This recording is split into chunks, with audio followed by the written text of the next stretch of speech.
You're listening to Flaunt. Find your sparkle and create a life you love. After infidelity or betrayal, have you been betrayed by life, your body, or someone that you love? You're not alone. No matter what you've been through, Naked Self-Worth helps you regain confidence, joy, and enthusiasm so you can create a life you love and flourish. Tune in weekly and learn how.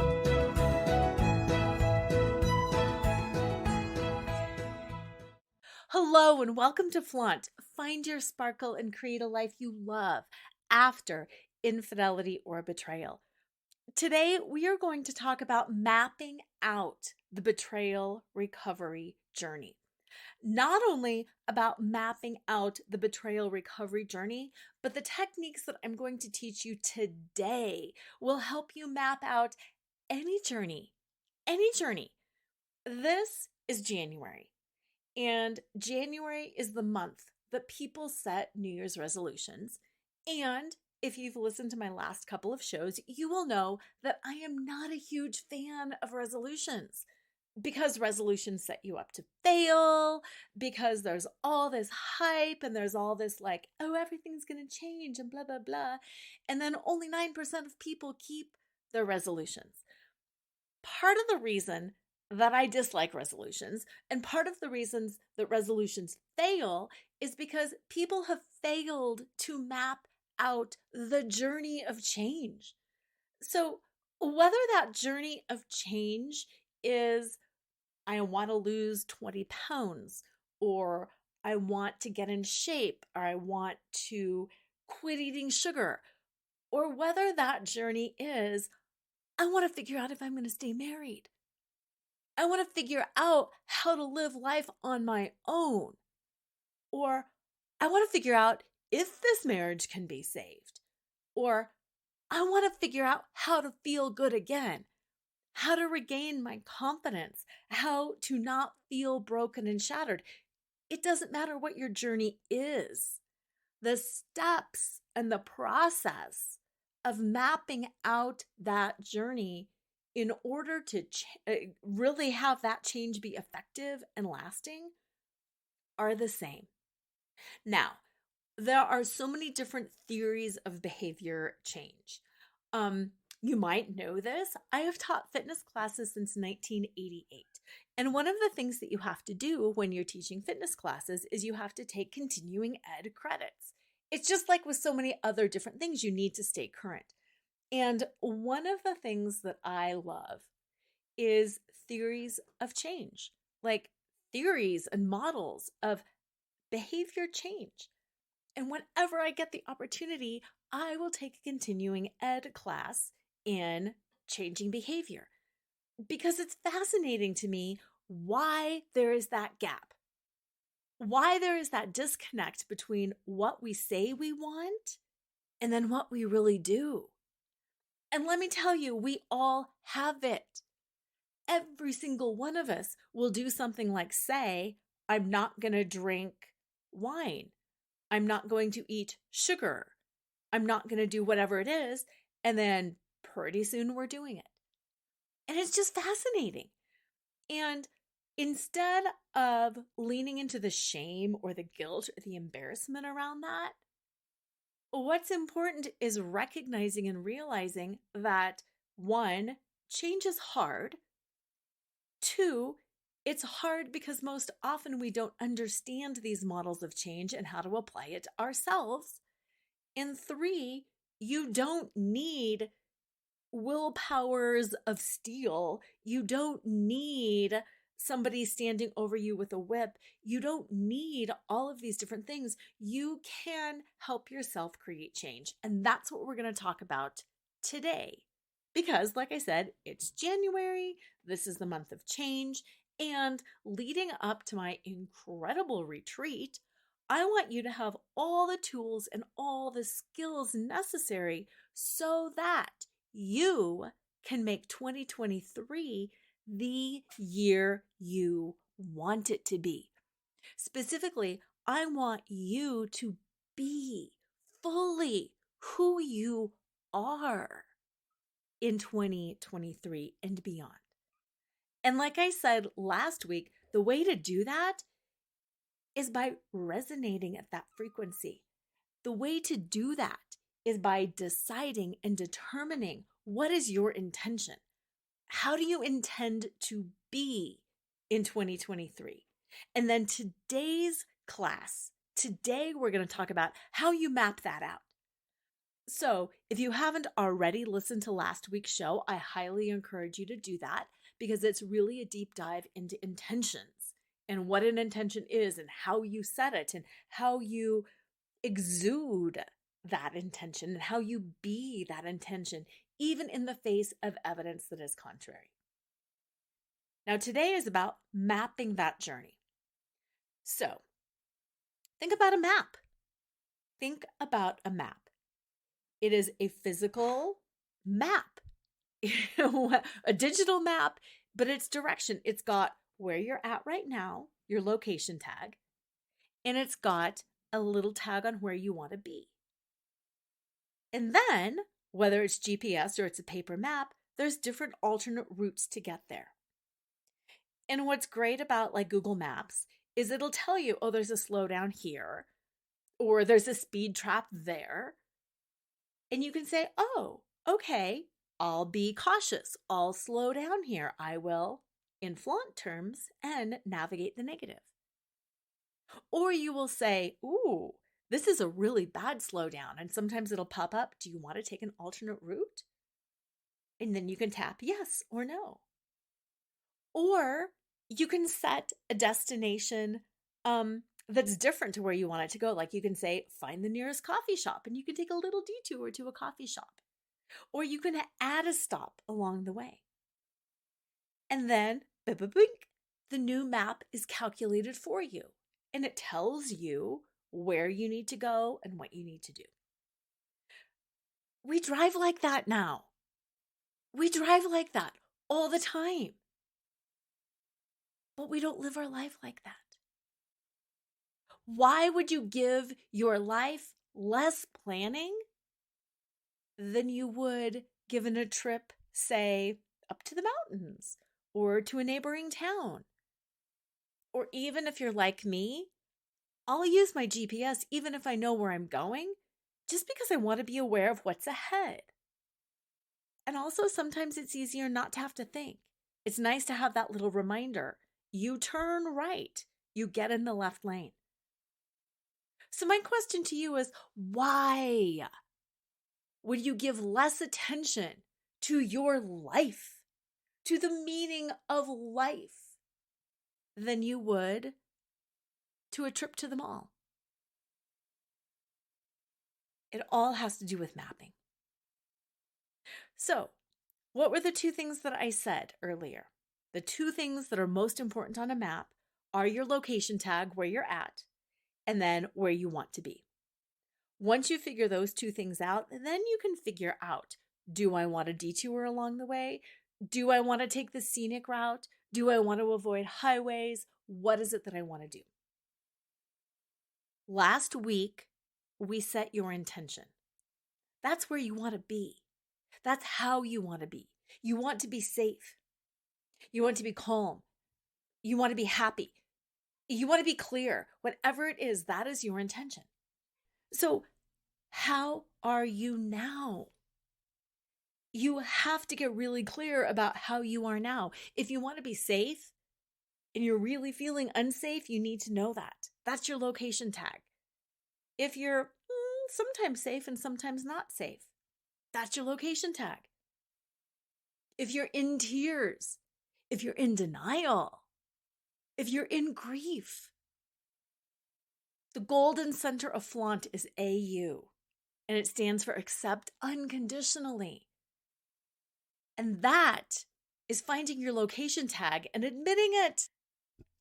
Unless you get your location tag right, it's not going to work.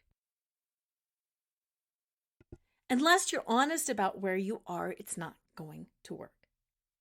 So that's the second thing, is working on getting honest about where you're at. And you know, that is one of the big, big, big benefits of coaching or therapy. You have a relationship with somebody who can push back a tiny bit when they sense that you are gaslighting yourself a little bit, when they sense that you're not being really honest with yourself. They'll be able to say things like, it's really interesting to me that you said you really value whatever it is, family time, deep bonding. Yet, you're just telling me you're willing to not have family time and deep bonding? That's interesting. What changed? And if something didn't change, why are you thinking this decision would make sense for you? Not to be mean, not to try to trap you and, get you to admit something that's not true or something like that, but just to help you become more clear about where you're really at. If you are in a state of grief and you're saying, no, I'm really fine, I'm really happy, I'm really good, it's important to have a coach or a counselor or a trusted person who can say, I see your eyes. I hear the tone of your voice. You are in a state of grief. You're telling me that you're okay, but when I look at you, that's not what I see. I see pain. I see sadness. How can I help? That's accepting unconditionally, and that is figuring out your location tag. Because if you're in denial about something, the relationship, if you're like, no, my partner says they're sorry and everything is just going to be totally fine and it's a total Cinderella story and happily ever after and blah, blah, blah, somebody maybe can just ask some of those questions like, really? Does this really seem true in your heart? Or are you just wanting this to be true in your head? And then when you know where you're at with things, and there's no rush, there is no rush in figuring out where you're at. But once you are really clear about where you're at and where you want to be, then it's time to start mapping the journey. Because we don't just set out in that direction. Because sadly, life is not linear. We don't just say, okay, I have figured out that I want to be confident and clear.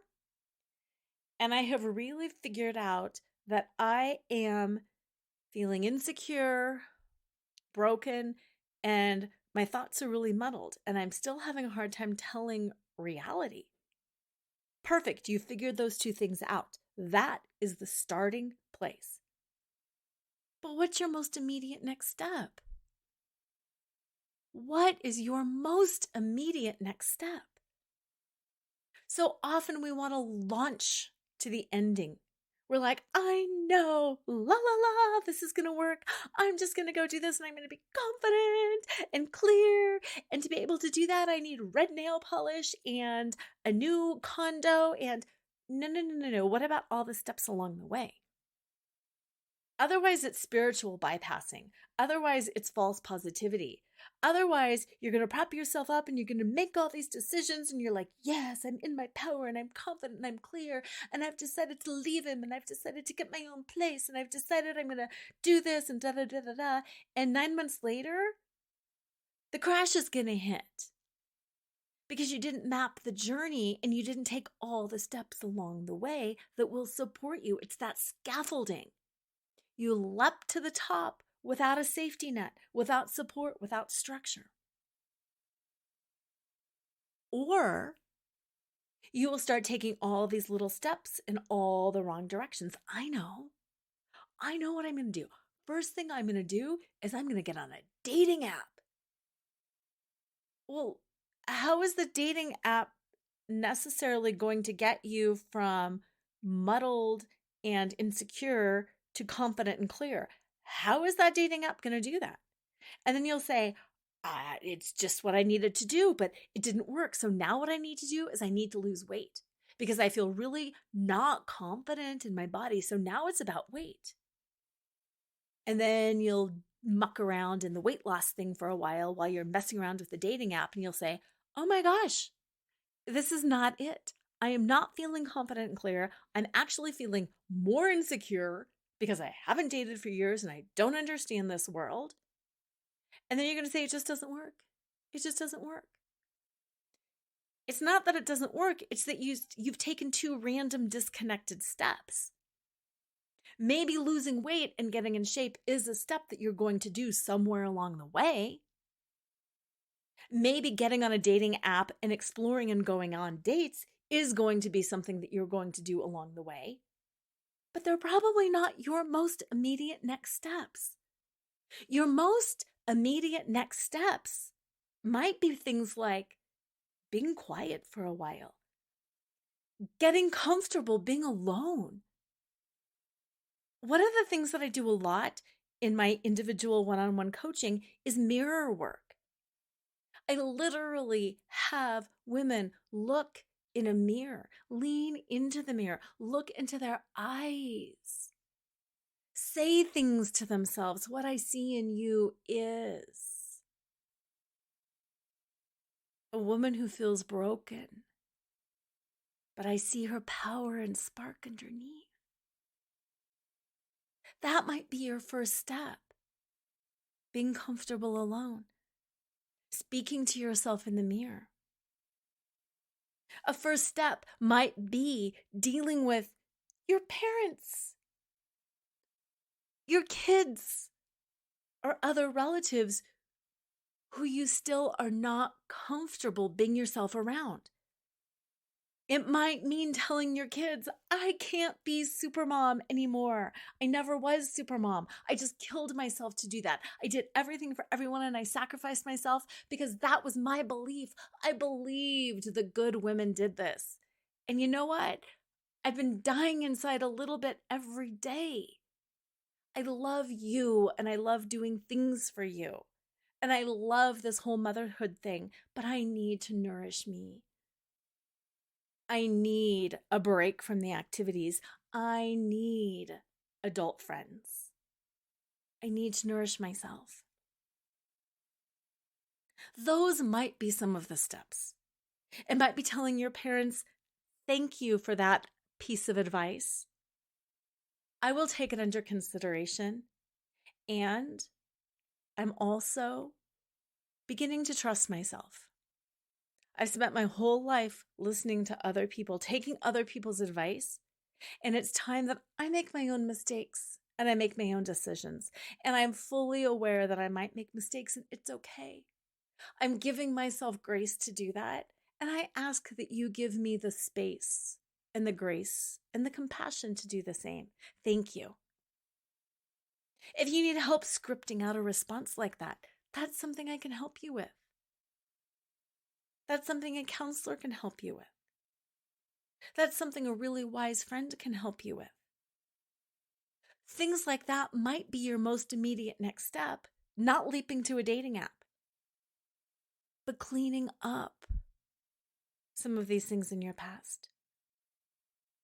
Addressing some of your own wounding, some of your own insecurity.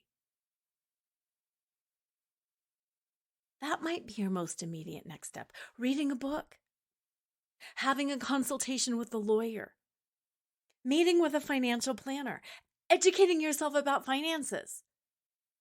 I recently did a fantastic show with Barbara Hewson, formerly Barbara Stanny, who has written some incredible financial books for women. And one of the things that she recommends is just reading one small thing every single day about finances. So cumulatively over time, you become more educated.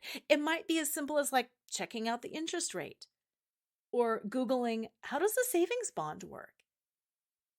It might be picking up a book or checking out a website or subscribing to a newsletter. But just doing one small thing every day so you start becoming more educated about finances. That might be your most immediate next step. Not taking out a loan. Not stressing right now about needing a job or saving for retirement. Breaking it down, map your journey. Map your journey. Take each step along the way. There are no shortcuts. I lie. You know what the shortcut is? There is one shortcut. You can do this all on your own, and you can try and you can fail, and you can try and you can fail, and you can try and then succeed, and then maybe try and fail and then succeed, and then maybe fail, fail, fail, fail. You can do it on your own. You can read books, you can listen to podcasts, you can do that on your own, and eventually you can make your way there. Or you can go further faster by getting help, by reaching out to a counselor, getting a good attorney, hiring a coach, getting yourself support. So people can say, you know what? I see where you are. I see where you want to be. I see the steps that you need to take there. But you're not doing it. Slow down. Speed up. Going back to my fitness example, when I said I've taught fitness classes, I still teach fitness classes. I just love it. It's my fun. It's my playground. It's my joy. But one of the things that I say to women often is around push-ups. You've probably seen how people can do the full military style push-up on their toes, arms wide, body in a straight plank, doing a push-up. That's a hard move to do. It takes a ton of strength, core strength, arm strength, chest strength, back strength, all of it. So you can modify it. How do you modify it? By dropping down to your knees, by changing your hand position a little bit. You can even start learning how to do a push-up by doing a push-up on a wall and just stepping back and pushing up against the wall until you start building some strength and some flexibility. So you can start on the wall. Then maybe you can do like a desk or a chair. Then you can drop to the floor into your knees. And then the last step is doing a full push-up. There's progressions. There's modifications. And there's also being lazy. Something I say to my women in class sometimes is, how many years have you been doing a push-up on your knees? How many years have you maxed out at 20 push-ups on your knees? Are you happy? Is that everything that you wanted? Or do you want to get better? Do you want to get stronger? Because if your whole goal is to do the same thing and never change anything, perfect, you're in the right spot doing the right thing. But if your goal is, no, I do want to build strength. Every year I want to become a little stronger. Every year I want to be a little more fit. Then you've got to do something different. And that's why coaching or counseling or whatever it is helps you go further faster. Because somebody is there saying, you know what? You've been on your knees for 10 years now. We need to push you a little harder. Let's do 30 push-ups now. Let's do 29 push-ups on your knees and 1 push-up on your toes. Then next week, let's do 28 push-ups on your knees and 2 push-ups on your toes. So it goes both ways. But that's what mapping the journey is all about. And just like fitness, you have to push yourself into a place of a little bit of discomfort in order to grow and change. For muscles to build, to get stronger, you literally tear muscle fiber. You break down the muscle in order to build it up. If you want to increase your cardiovascular endurance, you need to push yourself. You need to increase the speed, the duration, the intensity. You need to do something. You need to place a load, a demand on your heart in order for it to get better and for you to have more cardiovascular endurance. You need to place a greater load on the muscles if you want to get stronger. That's mapping out the journey. How much do I want to lift? How much do I want to weigh? How much do I want my body fat? Break it down, map it out, and then do it. Have somebody that will help you be accountable so you're not lazy and giving up too much. And have someone who will also say, that is too much. You're going to get hurt. You can't go from doing a bicep curl with a 10-pound weight to a 30-pound weight overnight. You're going to get hurt. And then if you're hurt, you have to quit working out and you have to give yourself all this time to heal. And then when you come back, you're going to be back at the beginning. You're going to be back at a 5-pound weight and you're going to make the journey longer and harder. And that's what coaching is about. That's what counseling is about. That's what mapping is about. What are the steps that you need to do to get you there? What is that first, most immediate next step? And then what builds on that? And then what builds on that? And then what builds on that? And if you don't know, who can you ask? How can you find out the information? What I want you to do right here, right now, in mapping your journey, is I want you to think about this year. Just because a year is a good time. January, you're setting your intentions. You're figuring out, how do I want to feel? How do I want to be? Give yourself about a month. Try on, yay, this is how I feel, feeling joyful. This is how I feel, feeling calm. This is how I feel, feeling flirty. Try the different things out and see how you want to feel. Then in February, ideally, you're going to come to my retreat. And together, we're going to get really clear on that intention. I'm going to show you how to use the chakras, and you're going to start moving in different ways that will stir up that energy, that will literally generate confident energy or safe energy or joy-filled energy. Whatever it is, I will show you how to move your body so you will emanate and push that energy from you. Then we're going to talk about what are those next steps and using the entire cycle of the season to create that. So you'll have that vision of yourself. We're going to do some movement. We're going to play with the concepts of burlesque. No actual stripping, just playing with the concepts of burlesque. What do I want to take off? I want to take off my heartbreak. I want to take off martyrdom. I want to stop explaining myself. I want to stop fighting for my rights. I want to stop putting everybody else first. Those are the things that we take off. So what are we going to put on? What are we going to expose? And then we're going to break down the seasons and figure out how you're going to get there.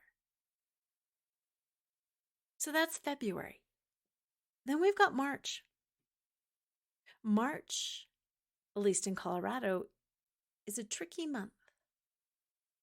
It can either be snowy and blizzardy, or it can be really sunny, which is frustrating, but it's also what I love about March and this process. Once you commit, once you figure out what you want to be and how you want to do it, and you're like, yes, I'm committed to this mapping thing. Laura, tell me more about mapping. The first thing that happens, without fail, is utter chaos. Because you've probably never done this before like this. And your mind freaks out a little bit. Because it's real change is finally happening. Because this is it. And your subconscious your mind knows it. Your mind knows it. So the very first thing that happens is you throw up resistance subconsciously to yourself. And you go, I don't know. This is so good. This is so bad.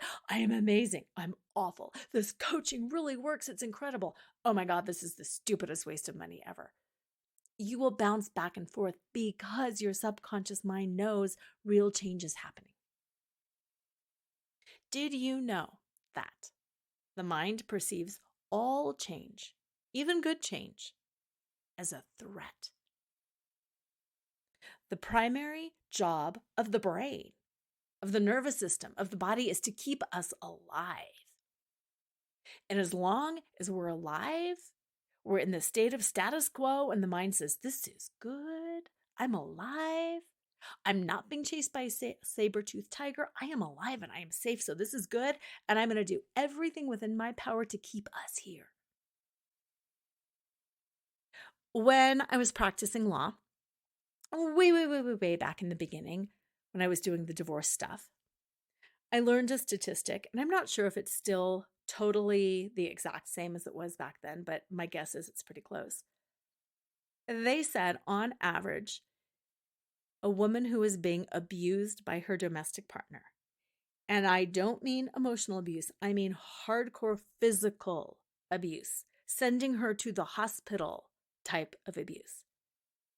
She will leave her abuser 7 times and return. 7 times. Because the devil we know is better than the devil we don't know. Because somewhere in the depths of her subconscious mind, her brain will say, you know what? You survived. Yeah, you ended up in the hospital. Yep, you've got stitches and a black eye. Yep, you've got a concussion, but you know what? You survived. And we did it before and we can do it again. And I don't know if we can survive without him. I don't know if we can survive somewhere else. That's that unsaid thing that's coming up. I don't know. And people will tell women, you don't deserve this. And they'll say, I know it. And they'll say, you're going to be safer somewhere else. And they'll think, I know it. And they're saying, there's financial resources. You can get a job where you can help. You've got this, that, and the other thing. And women will say, I know it.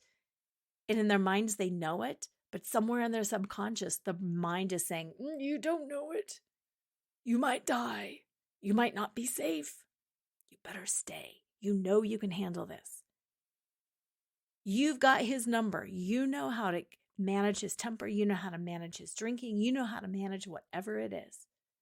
And you'll do better next time. So that's why when I say we're mapping this through the different months, January, we're setting the intention. February, we're really moving into it and getting clear on the mapping. March, we're taking those first, most immediate next steps, and your brain goes haywire. Oh my God, it's a blizzard. Ooh, it's sunshine. Ooh, it's snow. No, it's sun. It's stormy weather because your mind is being upended because it's saying, yep, things really are changing this time, and I don't know if I'm safe. But what I want to say to you is, yes, you are safe. You know you're safe. I will help remind you that you're safe. You are safe. What comes after March? April. Spring. The beginning of quarter 2. Spring is wonderful because it's the season of planting. It's the season of planting your intentions, planting your most immediate next step, planting this map. And that's what we're also going to be going through at the retreat. And even if you can't get there, these are the things that I want you to do. I want you to think about everything that you want as a seed of potential. I potentially want another relationship. I potentially want to fix this relationship. I potentially want to feel good about myself. I potentially want, they're seeds. Just like a map. When you put a seed in the ground, what do you need to do? You need to water it. You need to give it sunshine. Then you need to leave it alone. Then when little seedlings come up, you need to nurture them with more water and sunshine. And maybe you need to pull weeds up around it. And maybe you need to get one of those little metal things to protect it from predators or whatever it is. You need to nurture that little seedling. Keep it warm. Maybe grow it inside for a while before you take it out into the big bad world. That's what you will be doing this spring. April, May, and June will be your nurturing months. You will have taken these seeds, you will have planted them. We will have taken that most immediate next step by planting. We'll figure out what planting means to you. Like I said, it could be getting an appointment at a law office, pulling your finances together, reading some books, setting therapy appointments, brushing up on some of your skills, writing a resume. We'll figure it out. And in the spring, that April, May, and June, you'll be planting those intentions and taking all of those first steps. Then we have July, August, and September, summer season. What are the steps that you would take then?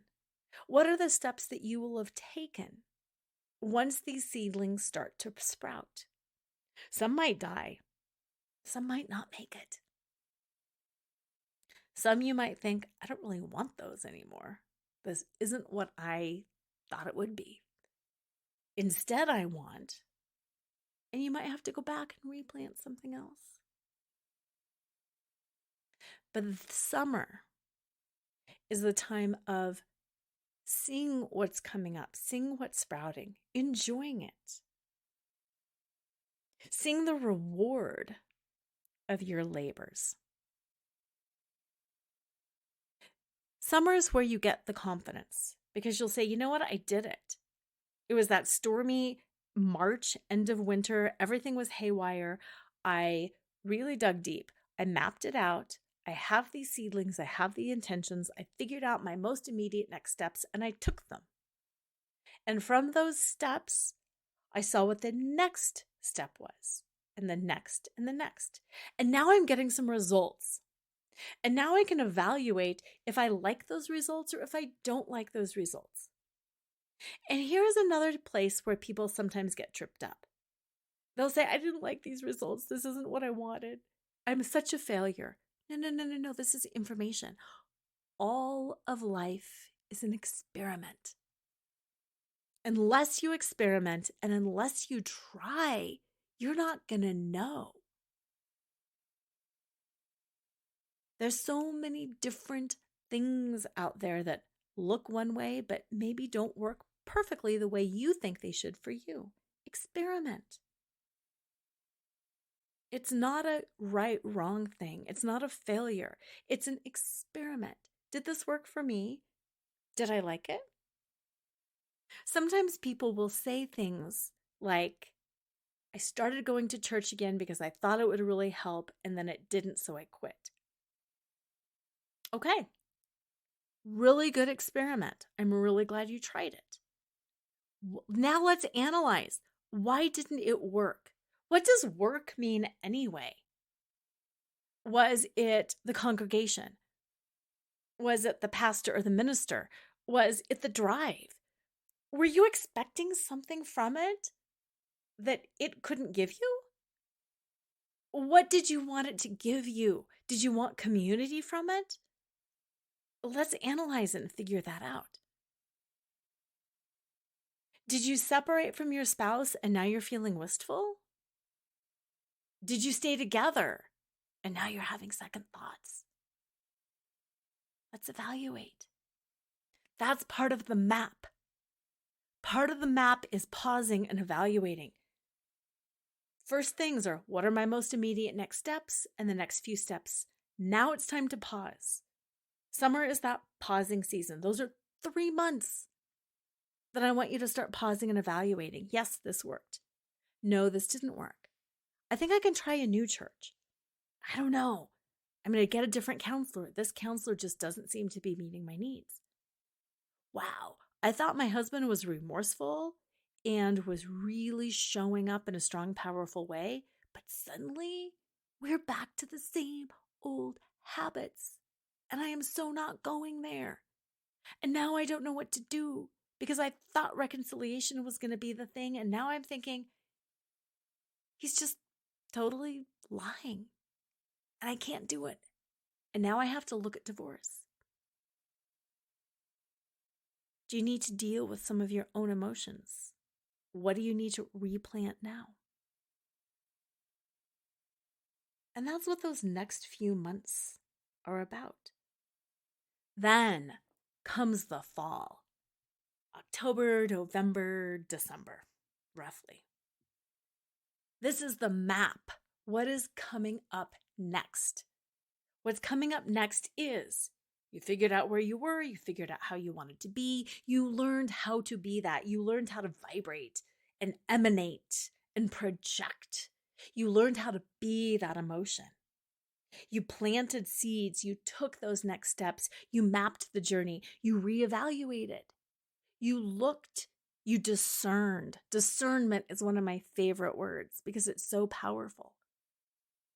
And now you can celebrate the success and you can figure out the new steps, or you can go back to the beginning and be like, okay, these things we're going forward on, these things I'm going back on, and we're redoing it.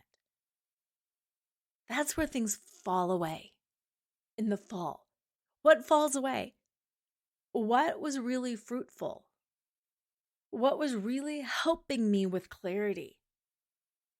Reading really worked. Bible study really worked. Having a monthly coaching session or a weekly group with Al-Anon or something like that, that really helped. I'm going to keep it.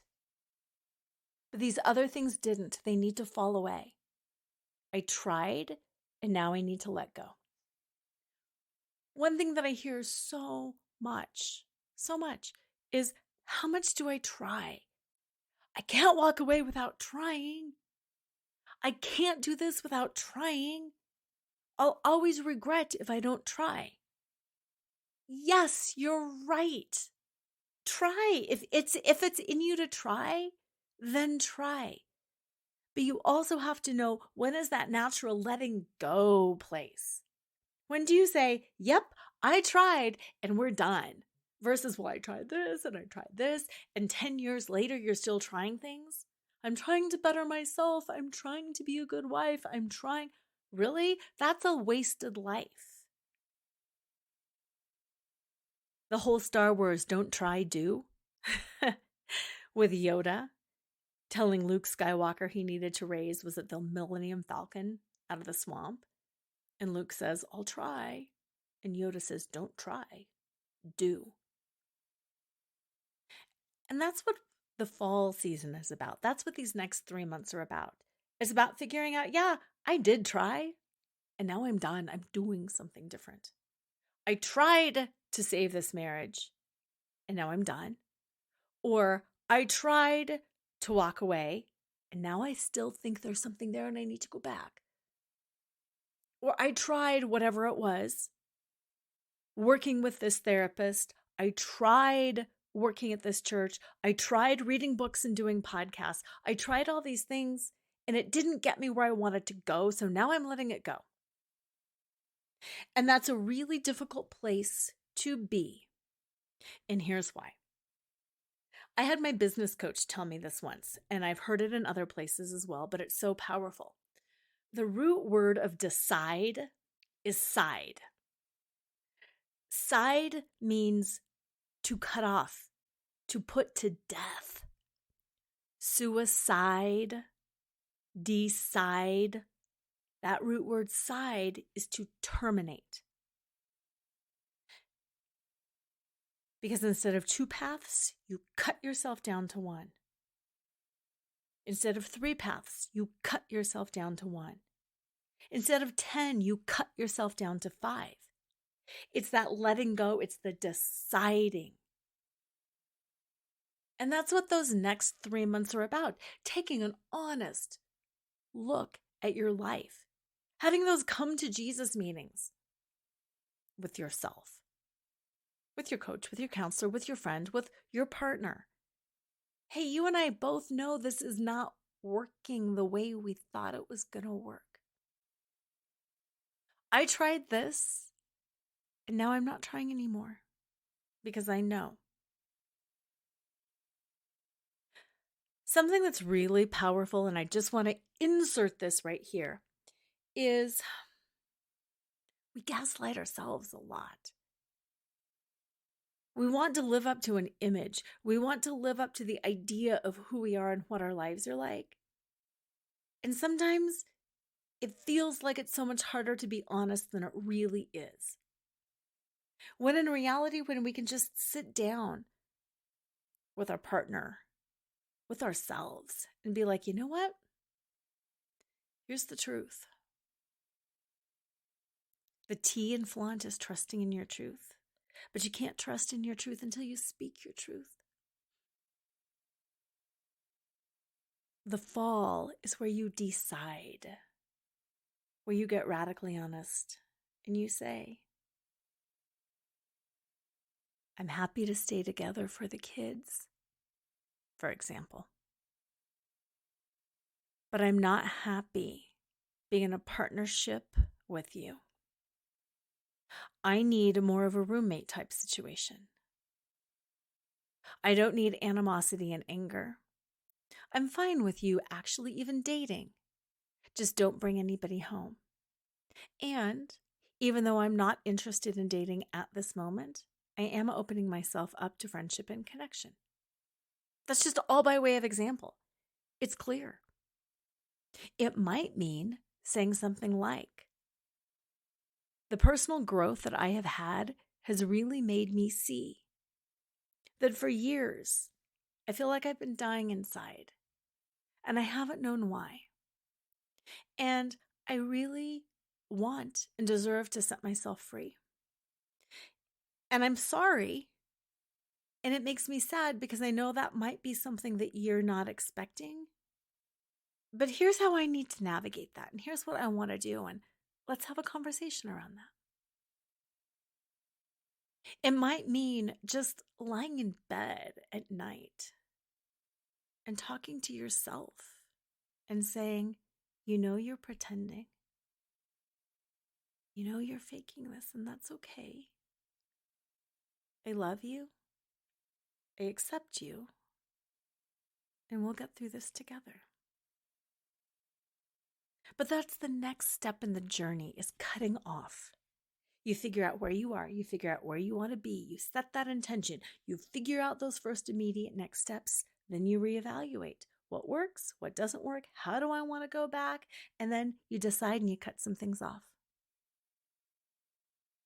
And then you spend some more time, the next couple of months, just being in that place. Being okay and not doing. Part of mapping the journey is not doing. Part of mapping the journey is stopping for gas, stopping for food, pulling over and enjoying the view, pulling out in a scenic outlook. That's part of the journey. That's part of the road trip. And after you've done all of this work, it's really important to give yourself the next 3 months, the winter, some time to just chill. And as you are chilling, as you are reevaluating, that's where you grow into that next intention. That's where you let the next year start to blossom. When I look back over my intentions, over my maps for the last few years, I can see how I would intend to get clear on my business, on my personal life, how I would intend to know myself, how I would intend to heal. And I can tell you, okay, here is what I broke down for my most immediate steps, and this is how I did them. I've got the map. I've got it because I've done it. Then I can say, this is what didn't work. Not going to do that again. Now, in all honesty, let me just be honest for a moment. There were several things that didn't work, and I'd think, let me try it again. And it wouldn't work again. And I'd think, let me try that again. And it wouldn't work. And then I'd have somebody be like, Laura, are you serious? Why do you think it's going to work this time? Which is that help of somebody calling you out. But looking back over it, I can see the steps. And once you go through this full year cycle once, it's so much easier to replicate because you're like, yeah, I know how it works. I know I'm not going to die deciding something. I know how to use discernment. I know how to map the journey. Couple of final thoughts here. When you're mapping the journey, what I want you to do is find one of your favorite songs, a current pop song, a country song, whatever it is. Just find a song. And I want you to Google the lyrics. And I want you to look at the lyrics. And I want you to play the lyrics or play the song as you're listening to the lyrics to make sure All the lyrics are there, all the choruses, all the verses, all the stanzas. And I want you to see the structure of the songs. Because pretty much all songs have verse, chorus, verse, chorus, music break, chorus, chorus. There's a structure in so many songs and they repeat. The chorus always repeats. There's always a music break. And there's always maybe 3 different verses that move the story along. When you see a song mapped, it also becomes so much easier to map your own life because you're like, oh, it starts with a little story. It's a little blurb. Then it goes into the chorus. That's something that's comfortable for you. The chorus is something that you've done time and time and time again. Then you move the story ahead, again with verse 2. Then you relax. You're back in the chorus. Then maybe you have a musical interlude and you chill. Then maybe you come around to the 3rd verse that brings the story to conclusion. And then maybe you go back into the chorus so everybody can have that resolution. It's not linear. It's not that line graphed from the lower left to the upper right. That's not how it works. It's circular. It repeats. Chorus, verse, musical interlude. And that is my big concluding thought that I want to leave you with, is when you're mapping your journey, think about it in a nonlinear fashion. Think about it in chorus, verse, and musical interlude. Now, the way I am wrapping this show is so delicious, considering what we're talking about. As you probably know, for the last 2 weeks, I have talked about my Fall Back in Love with You retreat. Well, let me tell you, last week I changed my mind. It is not going to be called a Fall in Love with You retreat. Oh, no. It has been called the Revenge Life Retreat and Photo Shoot. Dun, da, da. Why, you ask? I decided. I started thinking about my journey and mapping the journey and how I've manifested such amazing things in my life and how the people that I've worked with have manifested amazing things in their life. And I thought, here's the deal. When we get betrayed, we want to show them. We want a revenge body. We want a revenge relationship. If we get betrayed at work, we want a revenge new job. But I thought, basically, I wanted a revenge life. I didn't just want one thing. I wanted it all. I wanted me better. I wanted the relationship better. I wanted everything better. And I thought, that is the energy that we're bringing into 2023. That is the energy that I want to create and teach and hold space for you in this retreat. I want you to get that perfect revenge life so you can be like strutting your stuff going forward like, yeah, thank you for bringing me this quote unquote gift of betrayal, because look at me now. I am soaring and I am powerful and I am strong. So I decided to change the name of my retreat, and I did. And I decided to up my ante and to make this even stronger than I had originally planned, so I did. And I even decided to give you $100 whole off if you register before January 31st. So if you register before January 31st, it is only $397. And you still get everything, including a professional photo shoot and hot seat one-on-one coaching with me and an entire day of this deep, delicious, incredible work. And because I can decide and change, because I can reevaluate and I know my most immediate next steps, I even created a new landing page. Ha ha. Go to www.flauntstudios. Flaunt Studios with an S, FLAUNT, STUDIOS.com. You can get all the information, and most importantly, you can sign up. So you can get your $100 off right now, and you can be right here, ready to go in 2023. So get to mapping. Next week, we're going to talk about costuming and props. We're going to talk about what you need along your mapping journey. So tune in next week. And until then, always remember to flaunt exactly who you are, because who you are is always more than enough. Tune in next time to Flaunt, Find Your Sparkle, and Create a Life You Love After Infidelity or Betrayal with radio host and live choreographer Laura Cheadle every Wednesday at 7 a.m. and 7 p.m. Eastern Time on syndicated Dream Vision 7 radio network. Develop naked self-worth and reclaim your confidence, enthusiasm, and joy so you can create a life you love and embrace who you are today. Download your free Sparkle Through Betrayal Recovery Guide at nakedselfworth.com.